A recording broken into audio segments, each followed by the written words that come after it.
Hello friends, आज की ताज़ा खबरों में आप सभी का स्वागत है। झारखंड की तमाम छोटी बड़ी खबर इस वीडियो में देखने को मिलेगी। सबसे पहले बड़ी खबर, पहले जारी ओबीसी आरक्षण रोस्टर पर होगा पंचायत चुनाव। एक बड़ी खबर की ग्रामीण विकास मंत्री आलमगीर आलम ने कहा है कि झारखंड में बगैर ट्रिपल टेस्ट के बहुत ही जल्द पंचायत चुनाव होगा। उन्होंने कहा है कि पूर्व में जो आरक्षण की व्यवस्था है वही जारी रहेगी, उसमें कोई बदलाव नहीं किया जाएगा। अधिसूचित क्षेत्र और गैर अधिसूचित क्षेत्र सभी जगहों पर एक साथ पंचायत चुनाव किया जाएगा। उन्होंने साथ में ये भी कहा कि पहले पंचायत चुनाव कराए जाएंगे, तब ट्रिपल टेस्ट कराए जाएंगे। राज्य में पंचायत चुनाव नहीं होने से केंद्र से कई मदों में राशि नहीं मिल रही है। वहीं उन्होंने साथ में ये भी कहा कि सरकार पिछड़ों को 27% आरक्षण देगी, इसके लिए शीघ्र ही आयोग का गठन किया जाएगा। इसी के साथ ही अगली बड़ी खबर, 7वीं से 10वीं तक की जेपीएससी परीक्षा कल से होगा शुरू। इधर 7वीं से लेकर 10वीं तक की संयुक्त झारखंड लोक सेवा आयोग की मुख्य परीक्षा 11 से शुरू हो रही है। 2 शिफ्ट में होने वाली ये परीक्षा 13 मार्च तक चलेगी और कुल 245 पदों के लिए इस मुख्य परीक्षा में 4749 अभ्यर्थी शामिल होंगे। वहीं दूसरी ओर मदरसा बोर्ड का गठन होगा 3 महीने के भीतर। इधर झारखंड में 3 महीने के अंदर मदरसा बोर्ड का गठन कर लिया जाएगा। मंत्री हफीजुल हसन ने कहा है कि इसको लेकर खुद गंभीर है और उन्होंने कहा है कि इसके लिए लगातार प्रयास किया जा रहा है। इसी के साथ ही अगली बड़ी खबर, बेरोजगारी की वजह से आत्महत्या के विरोध में भाजपाइयों ने मुख्यमंत्री को सौंपे ज्ञापन। इधर हेमंत सरकार में बेरोजगारी से तंग आकर बढ़ते आत्महत्या के मामले और युवाओं के साथ हुई वादा खिलाफी और भ्रष्ट प्रशासनिक व्यवस्था और अतिक्रमण के नाम पर अत्याचार और दुकानदारों के साथ हो रहे ज्यादती पर आज भारतीय जनता युवा मोर्चा रांची महानगर के अध्यक्ष रोहित नारायण सिंह के नेतृत्व में भारी संख्या में रांची जिला स्कूल से शुरू होकर कचहरी रोड होते हुए युवाओं के द्वारा उपायुक्त कार्यालय का कल घेराव किया गया और मुख्यमंत्री को उपायुक्त के माध्यम से ज्ञापन सौंपा गया है। वहीं राज्य के युवा शक्ति सरकार की वादा खिलाफी से काफी हताश और निराश नजर आ रहे हैं। युवाओं और बेरोजगारों में राज्य सरकार के खिलाफ भारी आक्रोश देखने को मिल रहा है। इसी के साथ ही अगली बड़ी खबर, टाना भगतों की सुध लेने वाला कोई नहीं, धरने पर बैठे हैं 1 महीने से। इधर मोराबादी स्थित पानी टंकी के पास टाना भगत पिछले 1 महीने से अपनी मांगों को लेकर धरने पर बैठे हैं और इस सिलसिले में टाना भगत राज्यपाल, मुख्यमंत्री समेत मेयर के साथ ही 8 अधिकारियों को ज्ञापन भी सौंप चुके हैं, पर अब तक इनकी सुध लेने वाला कोई नहीं है। एक भरोसे के साथ टाना भगत पिछले 22 दिनों से निगम के अधिकारियों के आने का इंतजार कर रहे हैं और विभिन्न जिलों से टाना भगत मोराबादी में आकर अपनी मांगों को लेकर धरने पर डटे हुए हैं। इसी के साथ ही अगली बड़ी खबर, 12 से 17 साल के किशोरों को लगेगी कोवैक्स, मिली मंजूरी। इधर भारत की दवा नियामक ने सीरम इंस्टीट्यूट ऑफ इंडिया के कोविड-19 वैक्सीन कोवैक्स को कुछ शर्तों के तहत 12 से लेकर 17 वर्ष आयु वर्ग के लिए सीमित आपातकालीन उपयोग की अनुमति दे दी है। लेकिन बता दें, इधर सरकार ने अभी तक 15 साल से कम उम्र वाले किशोरों को टीका लगाने पर कोई फैसला नहीं लिया है। इसी के साथ ही अगली बड़ी खबर, नई नियुक्ति नियमावली पर हाईकोर्ट में 6 को होगी सुनवाई। इधर झारखंड सरकार की ओर से बनाई गई नई नियुक्ति नियमावली के खिलाफ दाखिल याचिका पर बुधवार को झारखंड हाईकोर्ट में chief justice doctor Ravi Ranjan और जस्टिस एसएन प्रसाद की अदालत में बहस हुई है। सुनवाई के दौरान सरकार की ओर से कहा गया है कि याचिका सुनवाई योग्य नहीं है क्योंकि प्रार्थी के द्वारा नई नियमावली के तहत जारी किसी भी विज्ञापन को चुनौती नहीं दी गई है। अगली सुनवाई 6 अप्रैल को निर्धारित की गई है। इसी के साथ ही अगली बड़ी खबर, पोषण सखियों का धरना समाप्त है। इधर शिक्षा मंत्री जगन्नाथ महतो की ओर से आश्वासन पर आंगनबाड़ी में काम कर रहे पोषण सखी और सेविकाओं का धरना समाप्त हो गया है। वे बजट सत्र के बीच सेवा शर्त नियमावली में प्रावधान करने की मांग को लेकर अनिश्चितकालीन हड़ताल कर रहे थे। मिली जानकारी के अनुसार मानदेय में बढ़ोतरी करने की मांग की जा रही है। इसी के साथ ही अगली बड़ी खबर, बंद रहने की अवधि में स्कूल बसों का रोड टैक्स होगा माफ। इधर झारखंड में कोरोना की वजह से स्कूलों के बंद रहने की अवधि का स्कूल बसों का टैक्स माफ होगा। जिला परिवहन पदाधिकारियों की रिपोर्ट के आधार पर इस पर कार्रवाई की जाएगी। बुधवार को विधानसभा में ये घोषणा सरकार के परिवहन मंत्री चंपाई सोरेन ने की है। इसी के साथ ही अगली बड़ी खबर, झारखंड में 12 तक के छात्रों के लिए चलेगा स्पेशल क्लास। इधर झारखंड में अप्रैल से लेकर जून के बीच 1 से लेकर 12 तक के छात्रों के लिए स्पेशल क्लास चलाया जाएगा। कोरोना के कारण स्कूलों के बंद होने से बच्चों की पढ़ाई की जो नुकसान हुआ है उसकी भरपाई इस अवधि में किया जाएगा। राज्य सरकार ने इसे निदानात्मक शिक्षा का नाम दिया है। राज्य में पिछले 2 सालों से कोरोना के कारण स्कूल बंद थे, लेकिन अब जो है पहली से लेकर के 12वीं तक के स्कूल सारे खुल गए हैं। इसी के साथ ही अगली बड़ी खबर, सिपाही और हवलदारों का आंदोलन शुरू।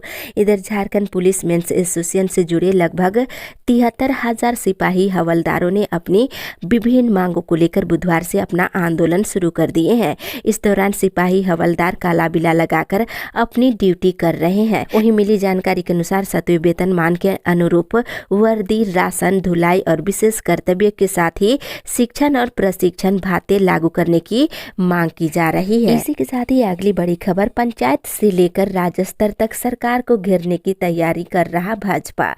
इधर प्रदेश भाजपा ने राज्य सरकार को घेराबंदी करने का प्लान तय कर लिया है। भाजपा से मिली जानकारी के अनुसार राज्य सरकार के चेहरे को जनता के बीच उजागर किया जाएगा। ये सरकार जन विरोधी ही नहीं बल्कि देश विरोधी ताकतों को मदद कर रही है। राज्य सरकार के खिलाफ जन जागरण खड़ा करेंगे। वहीं दूसरी ओर स्थानीयता के मुद्दे को उलझा रही सरकार। इधर पूर्व मुख्यमंत्री बाबूलाल मरांडी ने कहा है कि स्थानीयता पर राज्य सरकार को अपने स्टैंड क्लियर करना चाहिए। सरकार जानबूझकर जनता को उलझा रही है। ये सरकार भाषा के नाम पर, स्थानीयता के नाम पर गुमराह कर रही है। इसी के साथ ही अगली बड़ी खबर, IPRB और IBAP के मानदेय में वृद्धि जल्द। इधर JSLPS के तहत काम कर रहे IPRB और IBAP के मानदेय में जल्द वृद्धि की जाएगी। महंगाई बढ़ गई है, ऐसे में सरकार इस पर विचार कर रही है। ये बातें संसदीय कार्य मंत्री आलमगीर आलम ने बुधवार को सदन में कही है। इसी के साथ ही अगली बड़ी खबर, तृतीय और चतुर्थ वर्ग में नौकरी देने की मांग को लेकर भाजपा विधायकों का धरना। इधर झारखंड विधानसभा का बजट सत्र के 8वें दिन बुधवार को भी विधानसभा के मुख्य द्वार पर भाजपा विधायकों ने धरना दिए। धरना के दौरान भाजपा विधायकों ने सरकार के खिलाफ जोरदार नारेबाजी किए हैं। वहीं तृतीय और चतुर्थ वर्ग की नौकरी में स्थानीय लोगों को नौकरी देने की मांग किए हैं। वहीं भाजपा विधायक अनंत ओझा ने सरकार पर आरोप लगाया है कि स्थानीय युवाओं को रोजगार नहीं देना चाहती है। वहीं दूसरी ओर सत्ता पक्ष हुआ लाल, सदन में लगने लगा मोदी मोदी का नारा। इधर झारखंड विधानसभा के बजट सत्र के 8वें दिन भोजन अवकाश के बाद सदन की कार्यवाही शुरू हुई तो पेयजल विभाग के बजट पर आए कटौती के प्रस्ताव के दौरान विपक्ष और सत्ता पक्ष के बीच काफी नोकझोंक हो गई। इसके बाद सदन में जय श्री राम और मोदी मोदी के नारे लगाए गए। वहीं विधानसभा में बुधवार को पेयजल एवं स्वच्छता विभाग के लिए 4054 करोड़ रुपए का अनुदान मांग ध्वनि मत से पारित हो गया है। इसी के साथ ही अगली बड़ी खबर, मानदेय में बढ़ोतरी पर सरकार है गंभीर। इधर झारखंड के अनुबंध कर्मी और दैनिक वेतनभोगी कर्मियों के मानदेय बढ़ोतरी पर सरकार गंभीर है। इस पर सरकार जल्द निर्णय लेगी, ये आश्वासन ग्रामीण विकास मंत्री ने कल झारखंड विधानसभा में दिए हैं। इसके साथ ही इधर लंबित मामलों की समीक्षा करे सरकार। इधर भाजपा विधायक बिरची नारायण ने सरकार के कार्यक्रम आपके अधिकार आपकी सरकार आपके द्वार के संबंध में लंबित आवेदनों का मामला बुधवार को विधानसभा में उठाते हुए कार्य स्थगन प्रस्ताव पेश किया है। विधायक ने कहा है कि 1,27,912 आवेदन लंबित है। इन लंबित आवेदनों की समीक्षा करना जरूरी है। इसी के साथ ही अगली बड़ी खबर, मेडिकल में नामांकन को लेकर के ऊपरी आयु सीमा खत्म। इधर डॉक्टर बनने की इच्छुक लोगों के लिए अच्छी खबर है। राष्ट्रीय चिकित्सा आयोग ने डॉक्टरी में प्रवेश के लिए ऊपरी आयु सीमा हटाने का फैसला किया है। इस साल MBBS में प्रवेश के लिए जो नीट UG परीक्षा होगी, इसमें उम्मीदवारों के लिए ऊपरी आयु सीमा की वैधता नहीं होगी। आयोग के इस फैसले से छात्रों को नीट परीक्षा में बैठने के ज्यादा मौका मिलेंगे। इसी के साथ ही अगली बड़ी खबर, PT के संशोधित रिजल्ट पर रोक लगाने से कोर्ट का इनकार। इधर 7वीं JPSC PT के संशोधित रिजल्ट पर रोक लगाने से हाईकोर्ट ने इनकार कर दिया है। अदालत ने मामले में JPSC को जवाब दाखिल करने का निर्देश दिया है। जस्टिस राजेश शंकर की अदालत ने बुधवार को सुनवाई के दौरान अंतरिम आदेश देने से इनकार किया है, पर मामले के अंतिम आदेश से संशोधित परिणाम के प्रभावित होने की बात कही है। अगली सुनवाई 12 अप्रैल को निर्धारित है। इसी के साथ ही अगली बड़ी खबर, वित्त रहित संस्था संस्थानों के खाते में जाएगी राशि। इधर वित्त रहित संघर्ष मोर्चा का एक प्रतिनिधिमंडल बुधवार की शाम शिक्षा मंत्री जगन्नाथ महतो से मुलाकात किया है।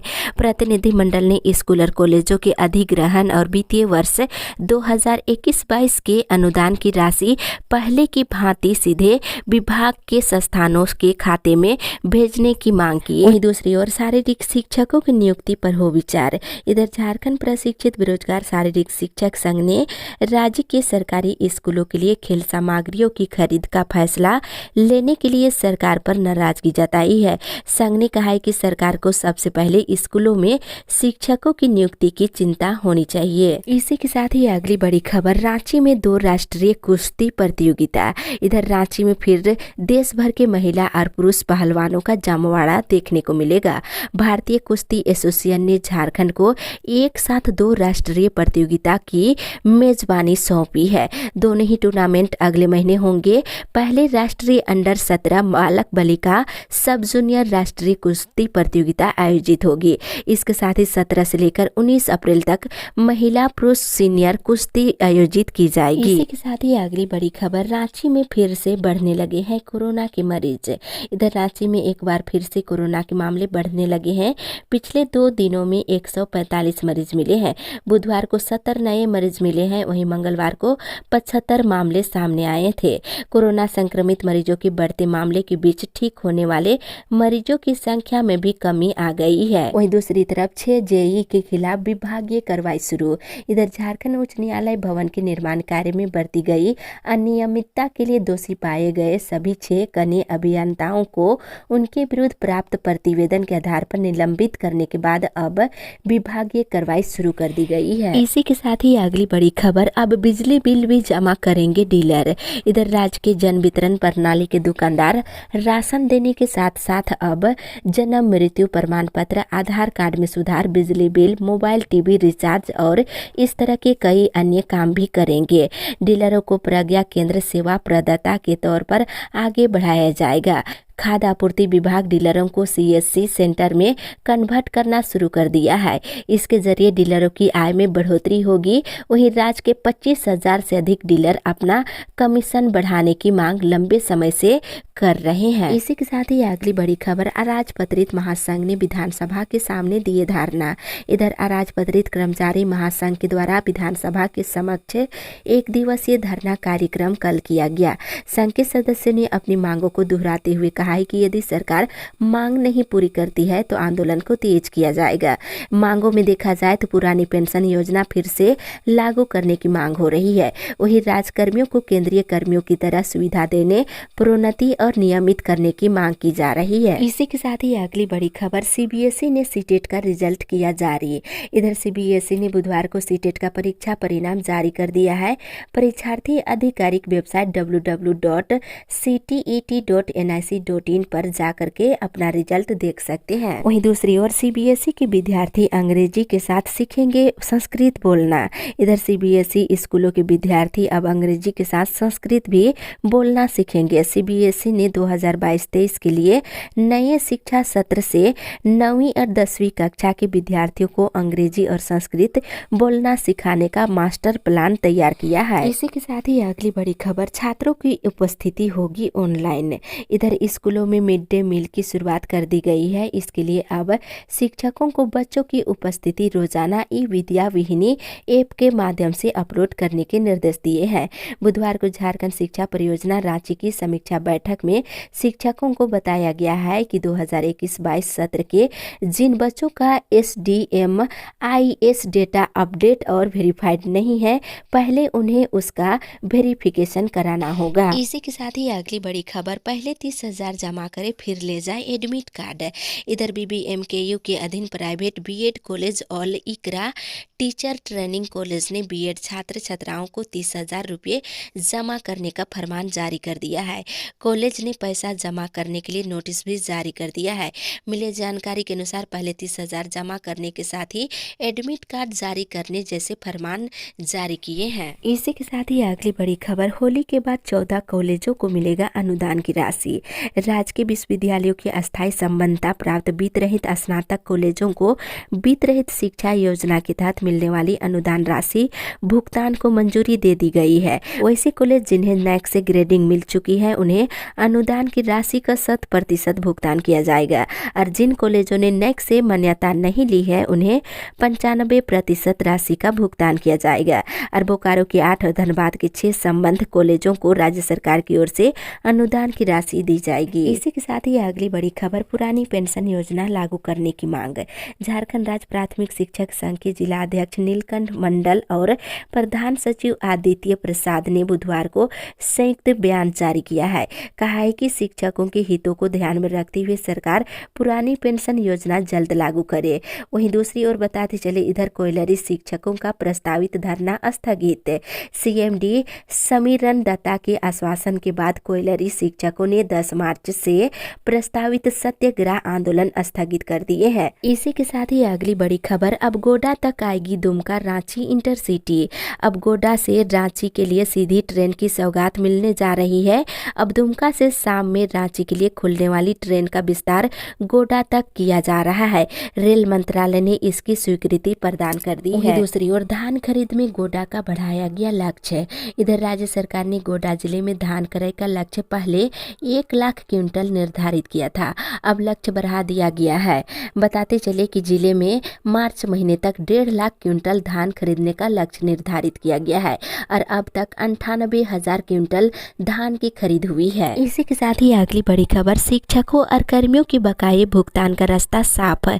इधर सरकारी एवं सहायता प्राप्त अल्पसंख्यक माध्यमिक स्कूलों के शिक्षकों और प्रखंड से लेकर जिला स्तर के शिक्षा कार्यालयों में काम कर रहे कर्मियों के बकाये वेतन भुगतान का रास्ता साफ हो गया है। माध्यमिक शिक्षा निदेशक ने निर्धारित शर्तों के साथ बकाया भुगतान पर अपनी स्वीकृति दे दी है।